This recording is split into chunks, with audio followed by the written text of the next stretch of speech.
안녕하세요. 오만사입니다. 저는 60대이고요. 아들을 하나를 둔 엄마입니다.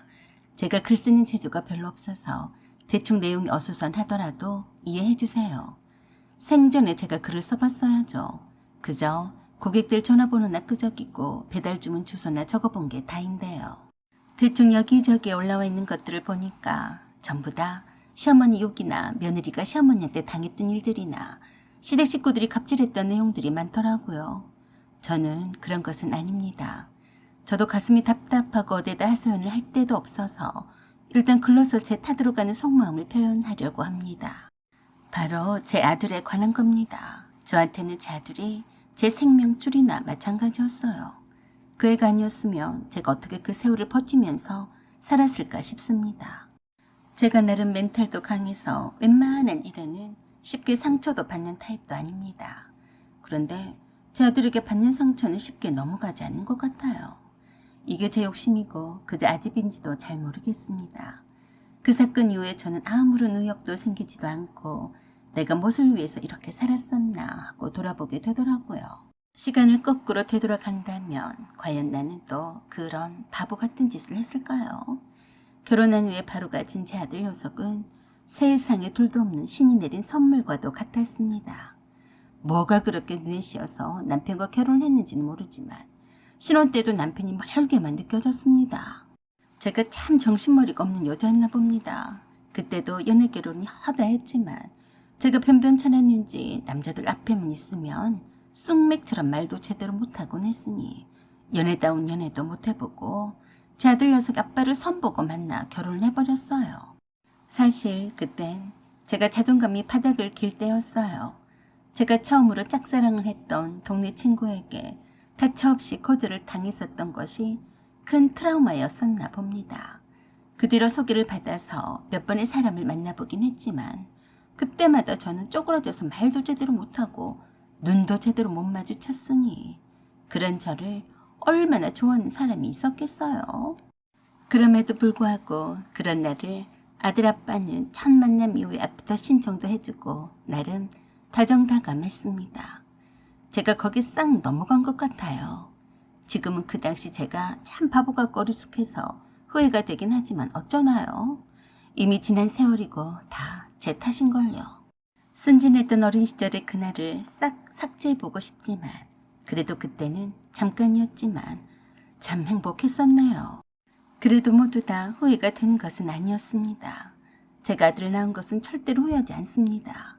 결혼을 했음에도 여전히 뭔가 모르게 서먹서먹했던 남편에게서 못 느낀 행복감을 제 아들이 채워줬어요. 제 아들은 제게는 둘도 없는 보물이었습니다. 세상에 이렇게도 아름다운 존재도 또 있을까 싶을 정도로 제 아들을 무척 사랑했어요.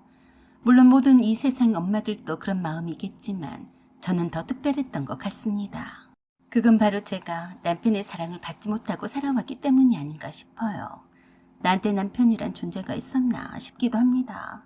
하도 오래전에 있었던 사람이었고 함께한 시간도 별로 없고 추억도 별로 없어서 그저 내 아들의 아빠가 아니었다면 제겐 아무 의미도 없었을 사람이었어요. 남편은 그저 내가 사랑하는 아들의 아빠이기 때문에 제게 의미가 있을 뿐이었던 거죠. 남편은 결혼 전부터 친구가 많아서 모임도 많았습니다. 친구 관계를 굉장히 중요시했어요. 그래서 처음에는 집에 자꾸 늦게 들어와도 바가지란 걸 긁어보지도 못했습니다. 그저 그냥 남자들이 바깥일을 하다 보면 인간관계에 소홀히 할 수가 없으니까 그러려니 했습니다. 조금 불만이 있고 싫었지만 남편에게서 속 좁다는 소리는 듣기가 싫어서 한밤중에 들어오거나 아예 새벽에 들어올 때도 일 때문이라는 말에 그냥 그저 참고 넘어가기 일쑤였어요. 하지만 그건 그저 핑곗거리일 뿐이란 걸 바보가 아닌 이상 다 알 수 있는 거였죠. 제가 제 아들 임신을 할 때부터 뭔가 수상하긴 했습니다. 방 안에서 혼자서 누군가 통화를 오래도록 했어요. 친구라면서요.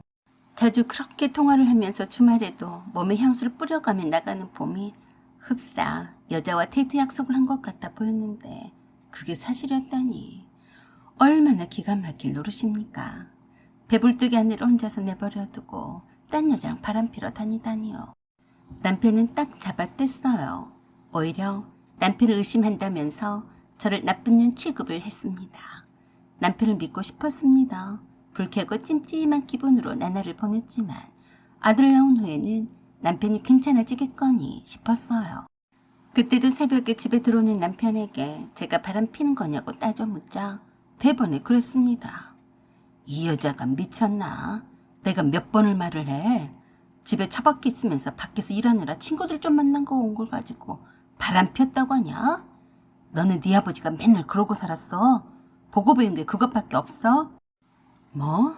그걸 말이라고 해? 당신 친구들은 어떻게 365일 불러내니? 그리고 친구들 만나면서 일하고 왔다고 거짓말을 하는 거야? 그러면 저에게 삿대질을 하면서 그랬습니다.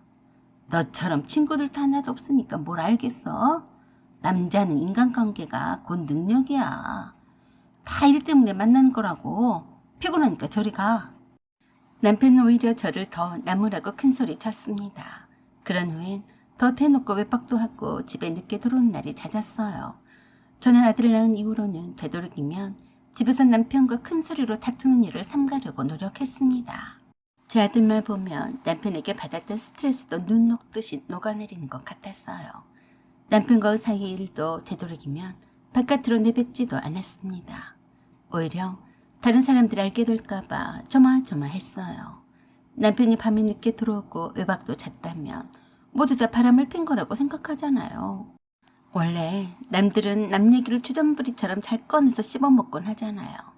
그런 사람들에게 제 자존심을 밟히고 싶지 않았습니다. 그렇게 혼자서 끙끙 앓다가 버티고 또 버텼는데 끝내 남편은 제게 그러더라고요. 너도 눈치를 챘겠지만 내가 솔직하게 말할게. 내가 집에 잘 안 들어오고 바깥으로 놔두는 거 나도 이젠 신물이 난다. 이게 다 내 탓이 아닌 건 알지? 그럼 내 탓이란 말이야? 얼척이 없고 기가 막혀서 묻는 내 말에 남편은 너무도 뻔뻔하게 그랬습니다. 내가 집에 들어오기 싫은 걸 어떡하냐. 나도 이왕 결혼을 했으니까 책임을 지고 잘 살아보려고 했는데 너랑은 못 살 것 같아. 마치 원인 제공이 제게 다 있는 것처럼 말했어요. 화가 나고 천불이 났지만 심호흡을 깊게 하고 마음을 가라앉힌 뒤에 차분히 물었습니다. 계속해서 말해봐. 내가 보기 싫어서 집에 안 들어왔다 이거네? 그렇지. 나는 그냥 네가 질려. 다른 여자처럼 성질을 내고 다 뒤집었고 좀 그래봐. 숨이 딱 막히네. 이미 저도 남편한테서 정이 떨어질 대로 떨어진 상태라서 이젠 그때가 온 것이로구나 라고 생각을 했습니다. 저도 남편도 헤어질 결심을 했다고 결론을 내렸어요. 그래서 진짜 이유를 알고 싶었습니다. 네가 딴 여자가 생겨서 내가 싫어진 게 아니고 내가 싫어서 딴 여자를 만난 거였니? 사실 알고 보면 그게 그렇게 중요한 사실은 아니었지만 왠지 모르게 남편의 진짜 마음을 알고 싶더라고요. 남편은 그 상황에서도 아무렇지도 않게 피식 웃으면서 그랬습니다. 그냥 인생 한 번뿐인데 뭘 복잡하게 생각을 하냐. 내 마음이 너보다는 다른 여자가 좋은 걸 어떻게 해. 더 이상 너한테 숨기면서 만나는 것도 못할 짓이잖아. 너도 뻔히 눈치를 챈 것 같은데 맨날 둘러대는 것도 못할 짓이고. 너도 나한테 질렸을 테고 이혼하자. 드디어 남편의 입에서 이혼이라는 말이 나왔습니다. 어이가 없었어요. 내가 이혼하자는 말을 먼저 꺼내면 꺼냈지. 남편이 먼저 말하다니.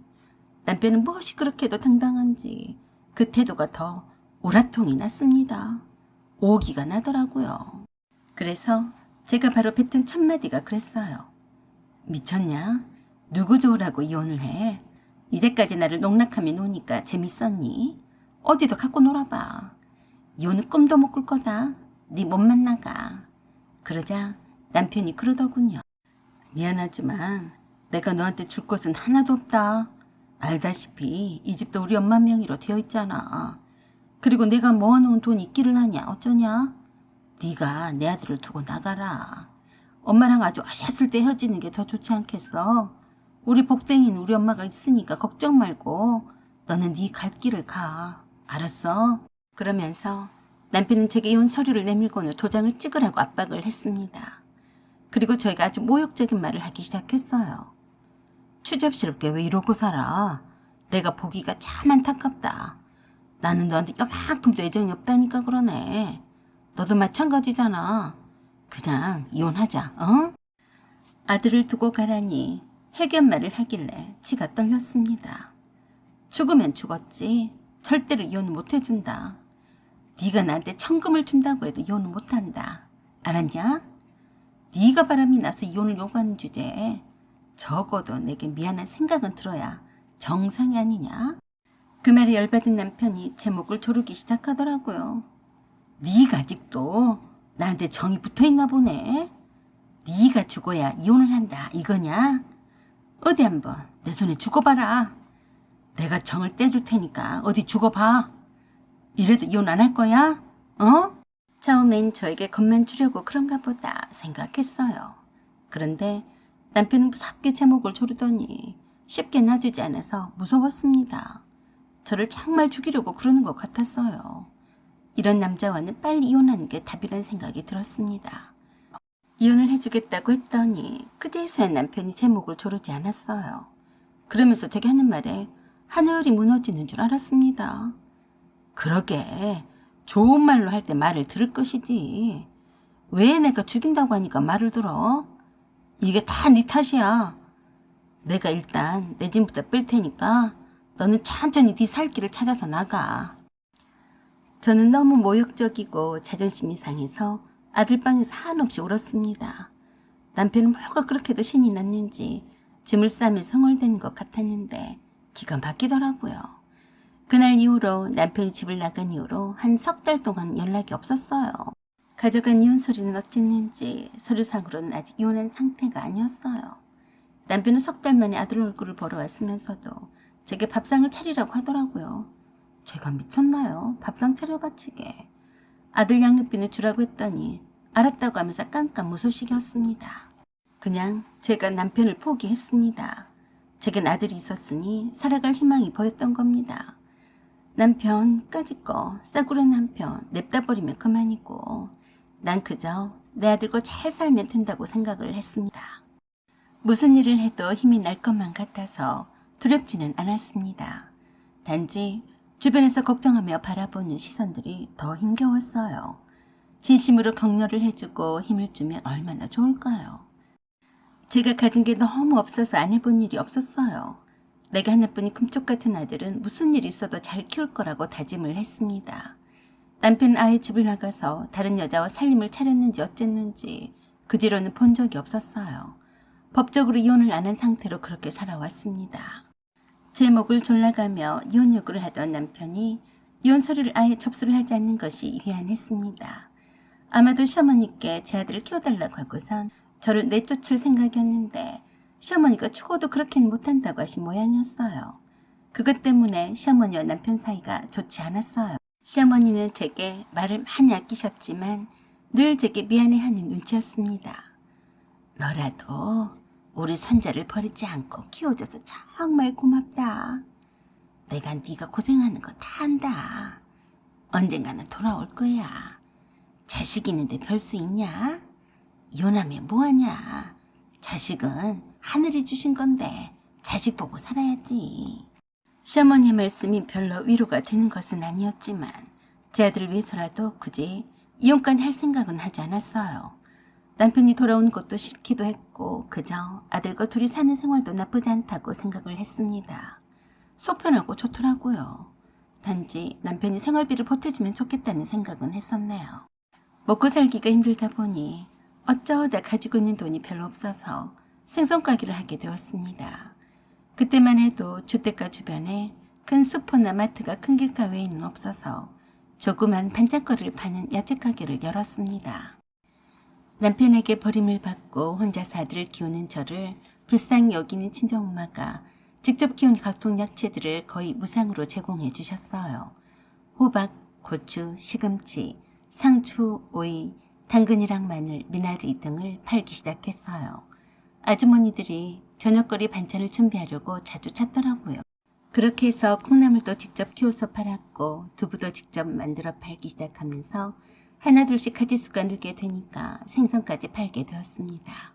생선이 잘 팔리게 되니까 아예 생선만 팔게 되었어요. 그렇게 해서 제가 생선장수가 되었네요.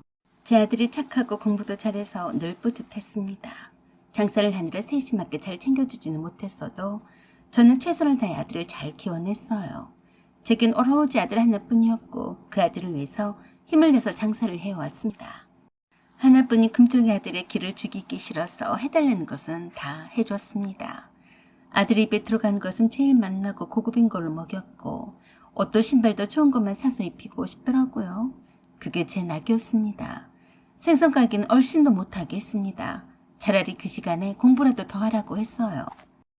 늘 제 아들이 잘 되기만을 빌고 더 빌었습니다.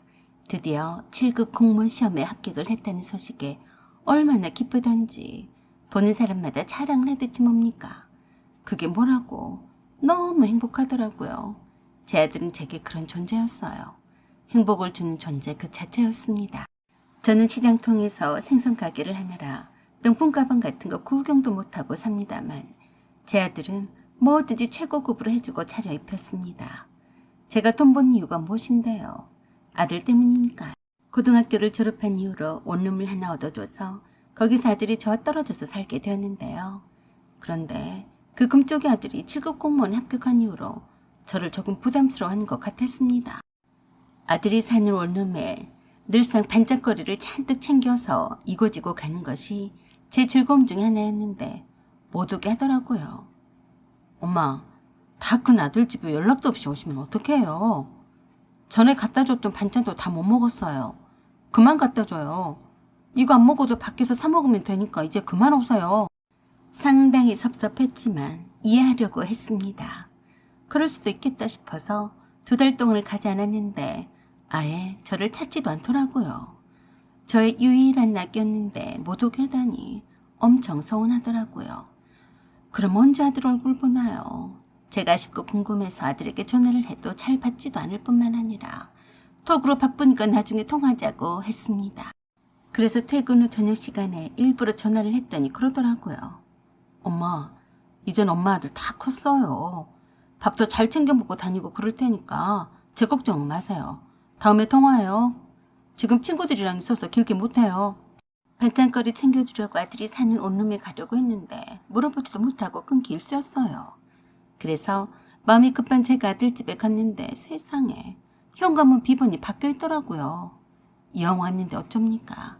아들에게 물어보려고 전화를 했더니 대뜸 화를 내면서 그랬습니다. 엄마, 또 왔어? 나한테 물어보고 오랬잖아. 혹시나 엄마가 그럴까 봐서 내가 일부러 비번 바꾼 거야. 그러니까 이왕 가져온 반찬 같은 거는 문에 두고 그냥 가세요. 내가 없는데 엄마가 와서 이것저것 만지는 거 정말 딱 질색이에요. 다음에 오지 마세요. 왜 아들 집에 자꾸 오려고 해?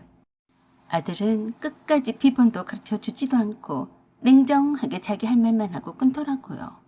아들 집까지 가서 냉장고도 청소도 해주고 집안 정리도 해주고 어떻게 사나 하고 보고 가고 싶고 아들 얼굴도 보고 싶었는데 괜시리 아들에게 잔소리만 찐탕 듣고 말았습니다. 그래도 저는 저를 자책했습니다. 에이그, 주책바가지야. 아들이 오지 말랬는데 꼭 이렇게 와서 잔소리만 얻어듣는지 원. 아들의 원룸 문 앞에다 한가득인 보따리를 놓고 뒤돌아서는데 약간의 서글픔이 밀려오더라고요. 딸이라도 이랬을까? 아니야, 남자애들은 다 이래. 원래 그런 거야. 라며 스스로 위로를 하며 돌아왔습니다.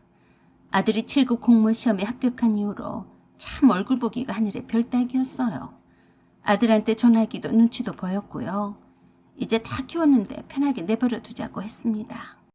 그렇게 시간이 흘러서 한참 가게에서 손님들을 대하고 있는데 오랜만에 동서가 찾아왔습니다. 형님, 오랜만이에요. 축하해요. 동서, 축하라니 무슨 말이야? 상혁이 말이에요. 상혁이가? 왜?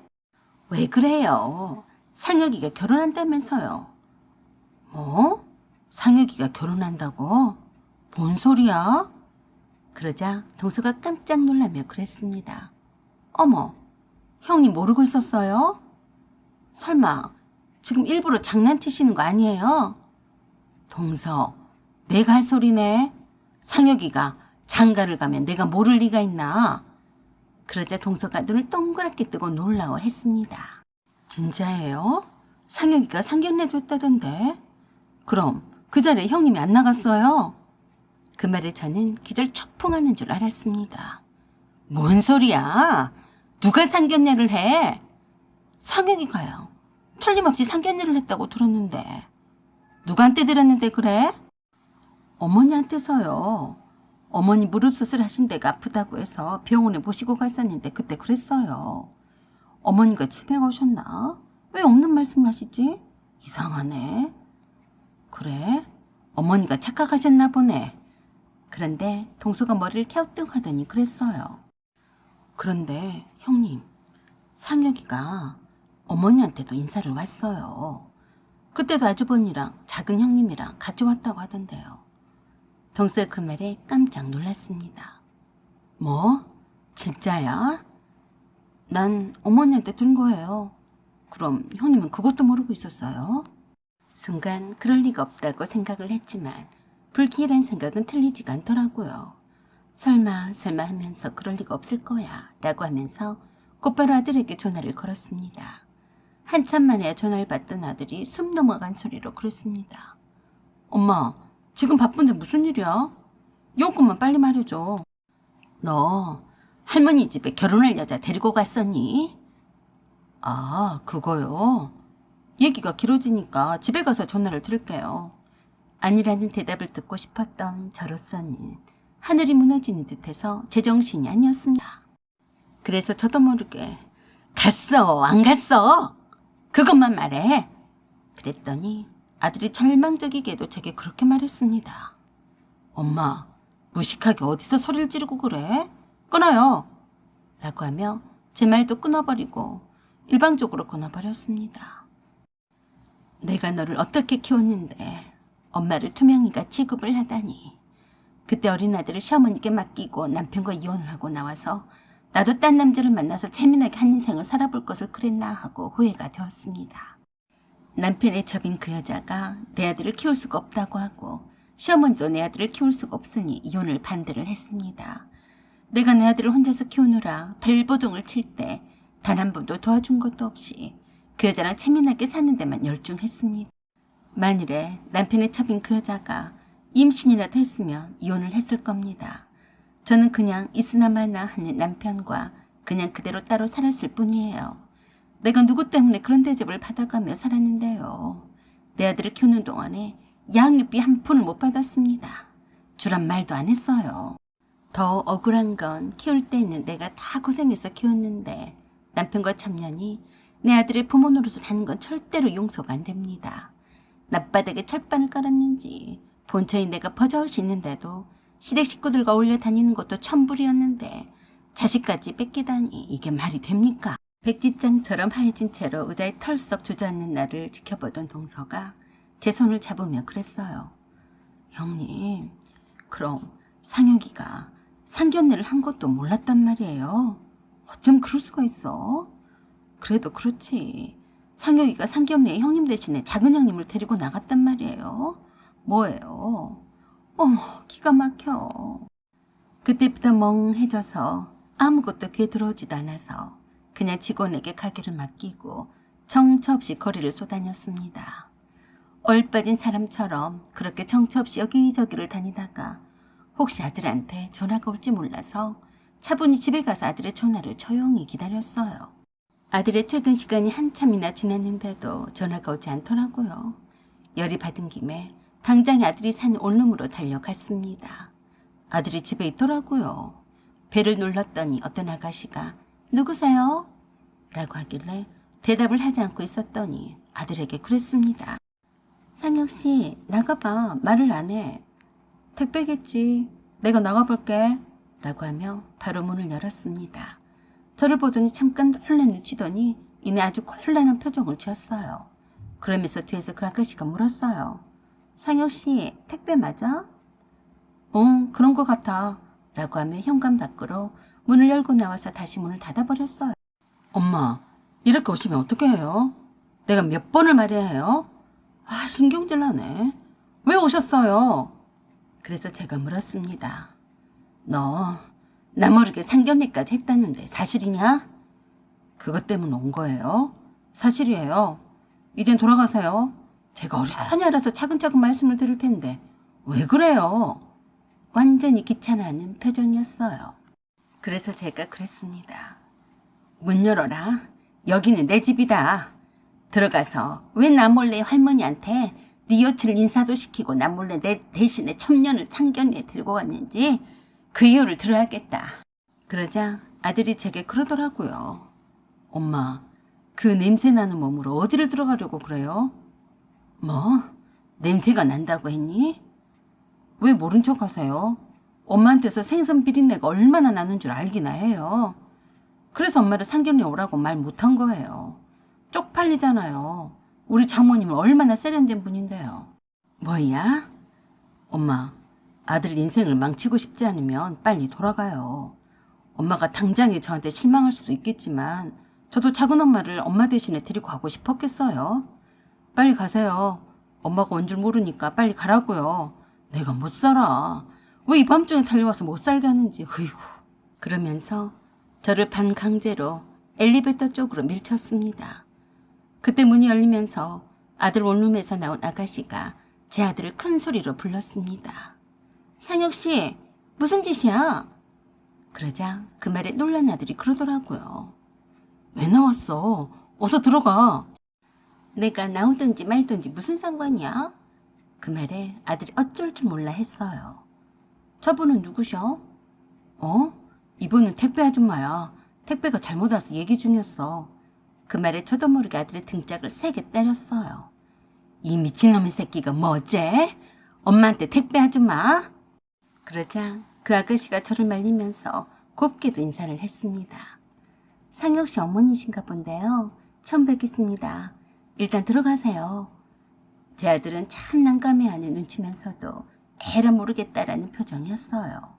어쩌다가 이렇게 곱고 아리따운 아가씨가 내 아들과 결혼까지 생각을 했을까 할 정도로 아깝기만 했습니다. 나 몰래 상견례를 갔던 것이 사실이 밝혀진 이상 더 이상 아들을 용서할 수가 없었습니다.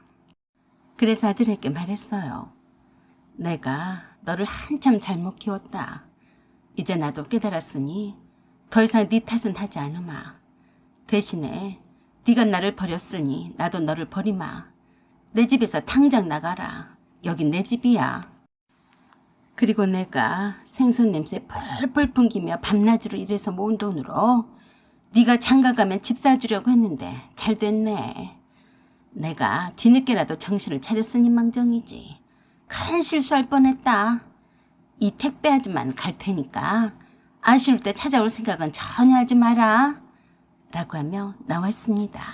설마 하니 우리 엄마가 그렇게 톡하게 나올까 싶었는지 끽소리도 없더라고요. 잘못했다며 문자 한마디조차 보내오지 않았습니다. 누굴 탓하겠습니까? 제 자식인데요. 이젠 인연을 끊을 수밖에요. 다 키웠으니 자유롭게 보내버려야죠. 그 다음 날 바로 부동산 사무실로 가서 원룸을 매도하겠다고 했고 그래도 심란한 마음을 가눌 길이 없어서 직원들에게도 모처럼 휴가를 주고 가게 문을 닫아버리고 여행을 떠나기로 했습니다. 내가 돈이 없나 시간이 없나 내 자신에게 투자하기로 했어요. 한참 유럽 패키지 여행 중인데 아들에게 급하게 전화가 왔습니다. 이게 웬일? 엄마, 지금 엄마가 여행을 할 때가 아니야. 빨리 올 수 없어요? 지금 아빠가 뇌출혈로 쓰러졌는데 할머니마저 아빠가 쓰러진 것 보고 놀라서 쓰러지셨어. 작은 엄마는 나 몰라라면서 연락도 안 되고. 엄마, 왜 말이 없으세요? 내가 되는 일이 하나도 없어. 엄마 때문에 나도 파혼당했단 말이야. 입한국 해외여행 가면 다야. 다들 나만 찾고 있는데 나보고 어쩌라고. 그래서 제가 한마디만 하고 끊었습니다. 엄마 때문? 나는 네 엄마가 아니다. 나를 버린 건 너였어. 끊어. 생전 처음 해외여행 중이니까 방해하지 마라. 그런 후로 아들의 전화를 받지 않았습니다. 죽을 맛일 게다. 아쉽게 되니까 나를 찾다니 그 아버지의 그 아들이었습니다.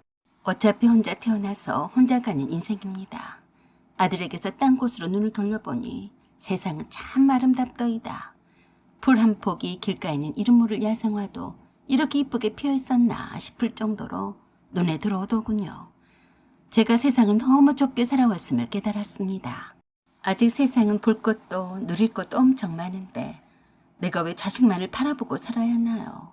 자식을 망치는 지름길이고 자식과의 관계도 망치게 되는 지름길이 아닐까요? 자식은 내가 사랑해서 키웠고 행복감을 맛보게 한 것만으로도 충분하다고 생각했습니다. 그러니까 마음이 한결 가벼워지더라고요. 이젠 일만 해댄 일꾼이 아니라 내 인생도 챙겨가면서 살아보려고 합니다. 아들을 버렸는데 남편이 무슨 소용이며 시어머니가 무슨 소용인가요? 난 그저 홀가분하게 혼자입니다. 나 자신에게 집중하며 살기도 바쁜 세상입니다. 앞으로 남은 인생을 멋지게 혼자 잘 살아갈 겁니다. 사연은 여기까지입니다.